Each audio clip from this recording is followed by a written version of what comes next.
है ना। यानी पैथोलॉजी में इसका रोल ये है कि जो मीडिया वगैरह पर जो केमिकल वगैरह जरूरत पड़ती है ना किसी मीडिया को बनाने में या फंजीसाइड को तोड़ने के अंदर, तो उसको अपन इसमें आराम से तोड़ सकते हैं। इस मेरे ख्याल में सभी इससे वाकिफ होते हैं। ठीक है, ये जो केमिकल्स हैं जो जनरली हमारे काम में आते हैं, मीडिया वगैरह पीडीए है, न्यूट्रिएंट अगार है, पोटैटो टेक्सचर अगार है। ये कंपाउंड माइक्रोस्कोप है, इसको बाइनोकुलर है, जैसे बाइनोकुलर मतलब दो, और पीछे वाले क्या है सिंगल, है ना।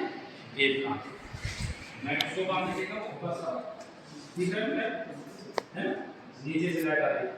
तो इसको हम जैसे इस पे सपोज करो कि कोई फंगस है, तो फंगस को इस पे हमने रख लिया और इस पे रख करके और इसके नीचे में रखूंगा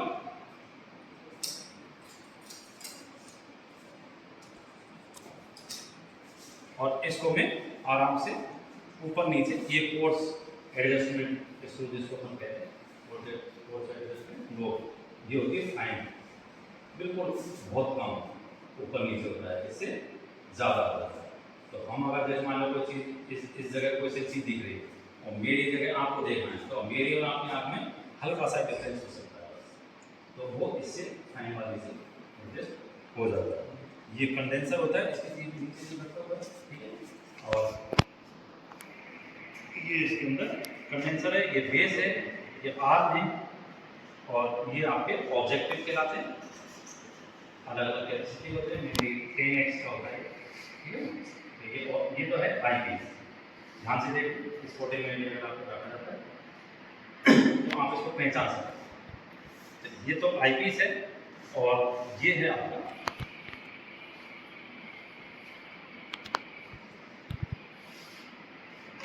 ऑब्जेक्ट।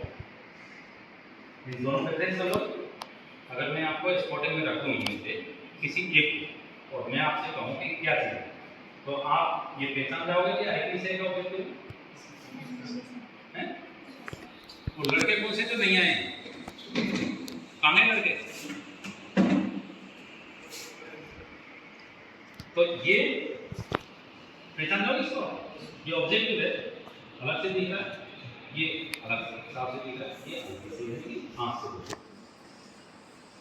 ये अलग अलग होते हैं। जैसे ये लिखा हो ना 100, तो ये 100x का भी होता है, 5x का भी होगा, 10 का भी होगा, 40 का भी होगा।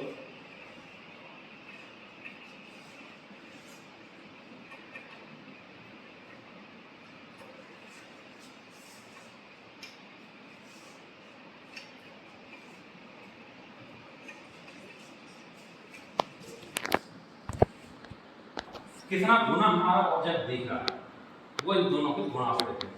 दो ही तो लेंस लेते हैं, एक लेंस तो ये हो गया, एक लेंस ये हो गया। सिंपल माइक्रोस्कोप किसको कहेंगे, ये वाला, ये क्या है सिंपल माइक्रोस्कोप। क्यों, क्योंकि इसके अंदर एक लेंस है। ये भी तो एक तरह से माइक्रोस्कोप है ना, ये भी तो उसकी ऑब्जेक्ट की साइज को बढ़ा रहा है ताकि मैं उसको देख सकूं, ठीक है। तो ये क्या हुआ सिंपल। तो इसी तरह से अगर मैं सिंगल लेंस लूंगा तो वो सिंपल हो जाएगा। अगर एक से ज़्यादा लेंस अगर आप यूज में ले रहे हो तो वो उसको ऊपर करते हैं कंपाउंड माइक्रोस्कोप, है ना। क्योंकि एक से ज़्यादा लेंस हम काम में ले रहे हैं तो उसको अपन कंपाउंड लेंस। तो ये अलग अलग है, ये डिजी सैंपल है। आई थिंक आपने हो सकता है देखा हो, ये सरसों ज्वार के अंदर आप जाओगे तो जनरली सबको दिख जाता है, लाल लाल सी पत्तियाँ आती हैं जो इंसेक्ट लोड होती है। और ये बाजरे की हरित वाले लोग के नाम से जानते हैं इसको, ग्रीन ईयर डिजीज होती है। ये अर्गट है बाजरे का, और ये red rot of sugar cane है, ये लोविन मोजैक है, और मूंगफली का टिक्का रोग, और ये है आपकी सेसेमम फाइलोडी। ये देखिए आपने कभी ये ना दिल का जो पौधा होता है ना, ऊपर जो फ्लावर पार्ट्स होते हैं वो आपके लीफी स्ट्रक्चर में कन्वर्ट हो जाते हैं। ये आपका विल्ट है, और ये आपका रूट नोट, ये लेट ब्लैंड ऑफ पोटैटो, और ये है आपका white rust of mustard. White rust of mustard, इसके अंदर पत्तियों पे वाइट रस्ट आ जाता है, और जो ये देख रहा है ना, ये भी स्वेलिंग हो जाती है। जो फ्लावर आते हैं वो भी पत्ती नुमा स्ट्रक्चर में कन्वर्ट हो जाते हैं।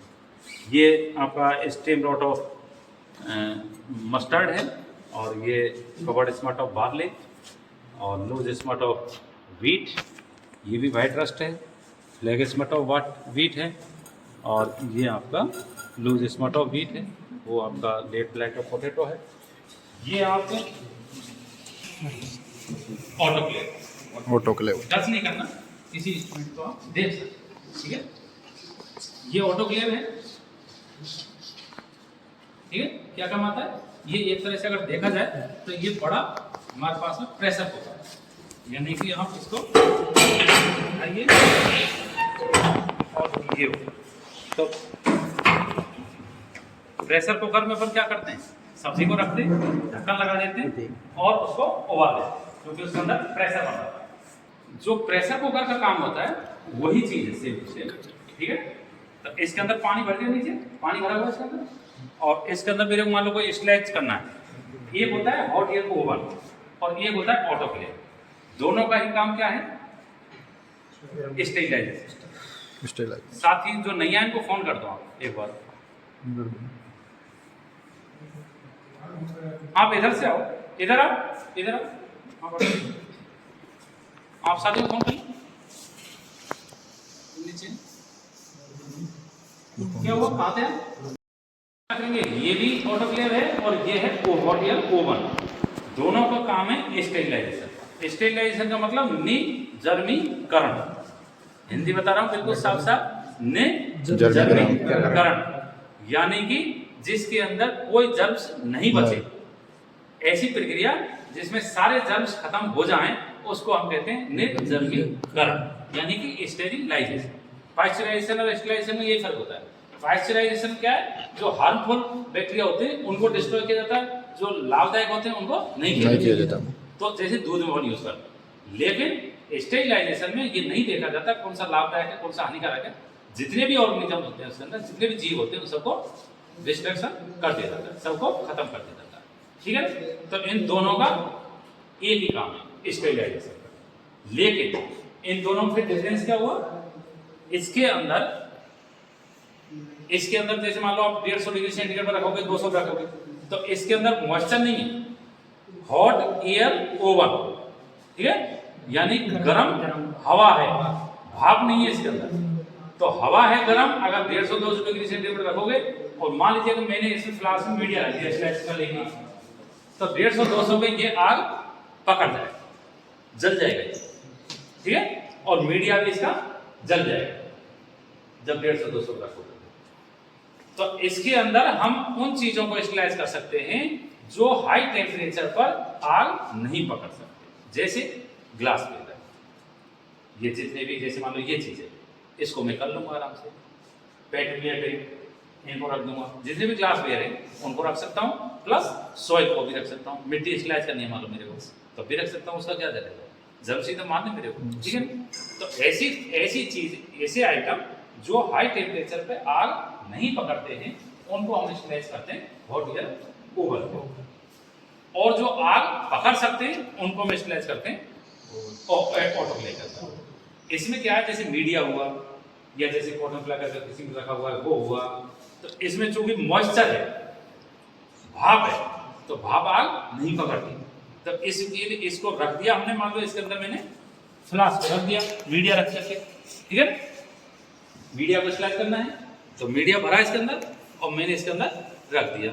अब इसको रख दिए के बाद में फिर मैंने इसको, पानी जरूर इसमें लेवल देख लेना चाहिए, इसमें से भी पानी का लेवल आपको पता लग जाएगा। स्विच देखना नीचे कितना है, दिख रहा है ना पानी का लेवल, दिख रहा है, हाँ, तो पानी का लेवल बाहर से भी आप देख सकते हो।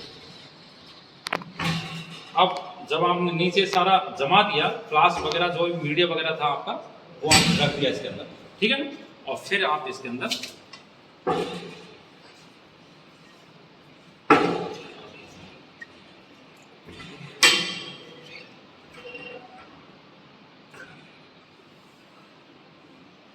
ये आपका ये रख गया और आप इसको चालू कर दीजिए।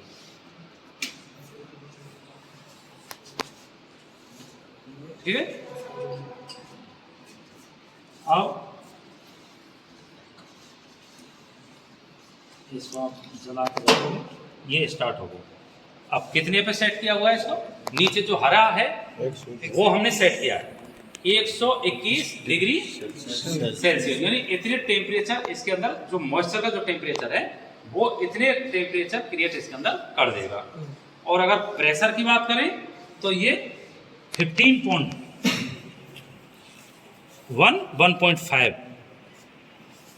जो पॉइंट प्रेशर है उतना प्रेशर इसके अंदर क्रिएट हो जाएगा।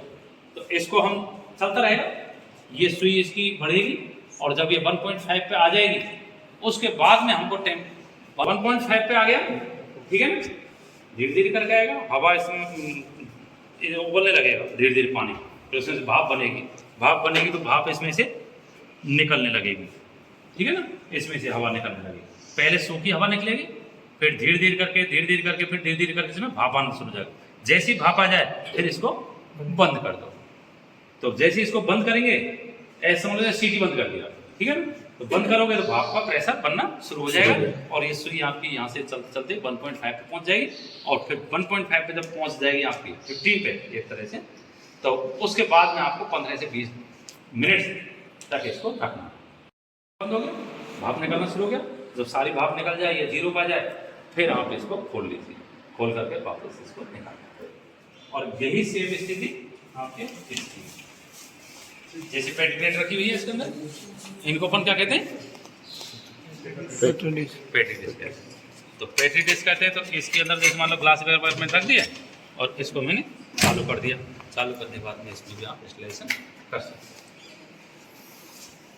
ये मेजरिंग सिलेंडर है जो अलग अलग है, ये पेटी प्लेट है, ये क्या है?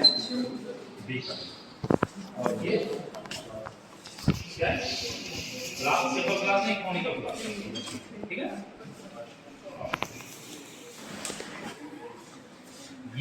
ये है आपका BOD incubator, biological oxygen demand incubator, ठीक है ना।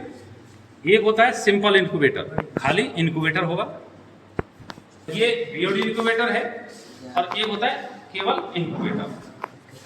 केवल जो इनक्यूबेटर है उसका तो काम क्या होता है, वो केवल और केवल रूम टेम्परेचर पर या उससे हाई टेम्परेचर आपको दे सकता है, यानी केवल और केवल उसमें हीटिंग सिस्टम होता है, कूलिंग सिस्टम उसमें नहीं होता। तो हीटिंग सिस्टम मतलब या तो रूम टेम्प, अगर बंद पड़ा तो रूम टेम्परेचर है, अगर चालू करेंगे रूम टेम्परेचर से ज़्यादा कर सकता है, लेकिन उससे नीचे नहीं कर सकता। बीओडी इनक्यूबेटर में आपके हीटिंग और कूलिंग सिस्टम दोनों होते हैं, ठीक है। तो इसके अंदर अगर आपने सपोज करो इसके अंदर आपने फिट कर रखा है 28 डिग्री सेंटीग्रेड, ठीक है, आपने सेट कर रखा है 28 और फिलहाल रूम टेम्परेचर है 31, तो ये क्या करेगा, कूलिंग सिस्टम चलाएगा, ठीक है, कूलिंग सिस्टम चलाएगा तो फिर इसको ठंडा करेगा, ठंडा करके ये 28 तक ले आएगा। और यदि ये सर्दियां होती और मैंने 28 पे फिट कर रखा है इसको, सर्दियों में मान लो 15 डिग्री सेंटीग्रेड है रूम टेम्परेचर आपका, तो फिर ये क्या करता, हीटिंग सिस्टम चलाता, उसको गर्म करता, लेकिन लाता ये 28 पे, ठीक है। तो जैसी भी जरूरत होती है वैसा करके ये लाए, जितना आपने सेट कर रखा है उतने पे ये उसको ले आए। तो ये हमने जैसे मान लो कल्चर किए थे इसमें,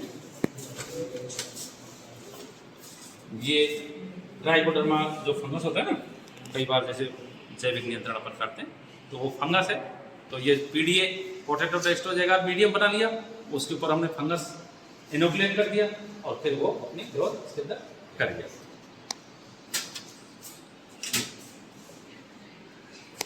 ये ट्यूब है जिसके अंदर वही फंगस हमने डाल दिया, ये भी पोटैटो डेक्सट्रोज है और ये पोटैटो डेक्सट्रोज, इसके पोटैटो डेक्सट्रोज, ये पोटैटो डेक्सट्रोज अगार, इन दोनों में क्या फर्क है, इसके अंदर अगार डाला हुआ है, इसके अंदर अगार नहीं डाला हुआ, ठीक है। अगार का काम क्या होता है, सॉलिडिफाई करना, ये जम गया, ठीक है, सेमी सॉलिड हो गया और इसके अंदर ये लिक्विड रह गया। तो ये तो है पोटैटो डेक्सट्रोज अगार, पोटैटो डेक्सट्रोज ब्रोथ, ये पोटैटो डेक्सट्रोज अगार।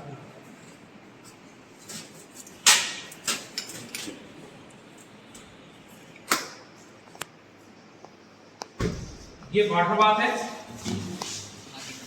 वाटर बाथ का मतलब ये है कि इसके अंदर पानी भर दो, ठीक है, पानी भर दीजिए और इसके अंदर जो भी जैसे अपने सुना होगा हॉट वाटर ट्रीटमेंट आपका सीड का करना है या आपका फ्रूट्स का करना है, कोई भी चीज़ हॉट ट्रीटमेंट करता है। तो सीड को पानी डाल दिया, सीड डाल दिया, मेरे को मान लो 50 डिग्री सेंटीग्रेड पर रखना है इसको आधा घंटे तक। तो टेम्परेचर मैंने फिट कर दिया, टाइमर लगा दिया कितने टाइम तक चलेगा और सेट करके छोड़ दिया। आधा घंटे तक वो आपको 50 डिग्री सेंटीग्रेड पर रखेगा और उसके बाद बंद हो जाएगा। क्या काम आता है? टेस्ट ट्यूब स्टैंड है ना, टेस्ट ट्यूब को रखने का काम आता है। ये कॉलोनी काउंटर होता है, यानी कि आप बैक्टीरिया के अंदर जैसे मान लो बैक्टीरियल कॉलोनी आ गई जिसको अपन गिन नहीं सकते आसानी से, ठीक है ना, बहुत सारी कॉलोनी है। तो मैं इसके ऊपर रखूँगा, अंदर से लाइट आएगी, तो ये 4 भागों में डिवाइड हो गया, 4 भागों में डिवाइड कर, तो हर एक भाग की मैं गिन दूंगा इस हिस्से में कितनी आ रही है, इस हिस्से में कितनी आ रही है, इस हिस्से में, तो वो हम काउंटर कर सकते हैं। ये हॉट प्लेट है। हॉट प्लेट का मतलब ये गर्म हो जाएगी, जिस पे आप जैसे मान लो कोई चीज़ आपको मीडिया और मेल्ट करना हल्का सा, ठीक है, तो मैं इसको चलाऊंगा तो ये गर्म होगा। गर्म पे मैंने मान लो फ्लास्क रख दिया, जिसके अंदर मीडिया है सॉलिड, तो वो गर्म होगा तो वो सॉलिड लिक्विडिफाइड लिक्विड हो जाएगा। ये प्लांट प्रेस है, प्लांट प्रेस, ठीक है ना। तो प्लांट प्रेस का मतलब यह है कि कोई सैंपल में लेके आया खेत से और मेरे को मैं चाहता हूँ कि वो जो सैंपल है वो साल भर तक लेबोरेटरी के अंदर रहे दिखाने के लिए, ठीक है ना। तो मैं क्या करूँगा कि ये प्लांट प्रेस है और कोई लीफ लाया उसको यहाँ रखा और रखने के बाद में इसको मैंने इन 2 पट्टों के बीच के अंदर रख दिया, ठीक है, रख करके और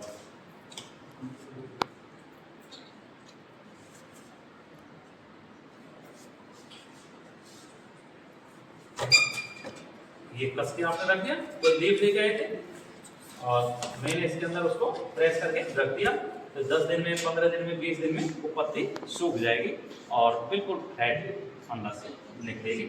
ये आपका कहलाता है वेस्कुलम। ये वेस्कुलम है, ठीक है ना। आप एक तरह से कह सकते हो इसको संदूक है छोटी सी, ठीक है ना। इसका काम कुछ नहीं है। ये जैसे मैं खेत के अंदर गया, मान लो कोई डिजीज एरिया है, मैं उसके अंदर डिजीज सर्वे करने गया, तो मैं इसको साथ में लेके जाऊंगा। कोई डिजीज सैंपल मिला, पत्ती है, स्टेम है, कुछ भी है, तो मैंने इसके अंदर रखा और लेबोरेटरी के अंदर उसको ले आया। ये लाने का काम आता है, इसको अपन वेस्कुलम के नाम। ये सेंट्रीफ्यूगल मशीन सभी जानते हैं इसको, ठीक है ना।